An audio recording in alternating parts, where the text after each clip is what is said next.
Hello বন্ধুরা, আজ বাড়িতে ট্রাই করেছিলাম একটা শুকনো মিষ্টি। দেখো কতটা সুন্দর। প্রথমে কড়াইতে একটু ঘি দিয়ে 1 কাপ ময়দা আর হাফ কাপ বেসন দিয়ে হালকা করে ভেজে নেব। ভেজে থালাতে নামিয়ে চেলে নেব যাতে দানা দানা ভাবটা না থাকে।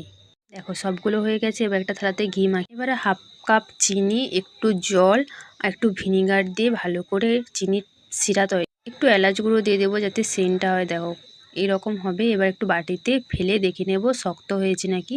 দেখো হয়ে গেছে। এবার কিন্তু থালাতে ঘি মাখা থালাতে না, দেখো এরকম করে ভেজে রাখা ময়দা আর বেসনে একটু গুঁড়ো দিয়ে শিরাটা এরকম হলে সেই গুঁড়োগুলো এখানে দিয়ে হালকা হালকা করে হাতের সাহায্যে মিহি করে নেব। এবারে শেপ দেওয়ার জন্য যে কোনো একটা প্লাস্টিকের উপরে একটু বাদাম কুচি দিয়ে উপর থেকে দিয়ে চাপ দিয়ে হাতের সাহায্যে নামিয়ে নেব। দেখো কতটা সুন্দর হয়েছে সবগুলো।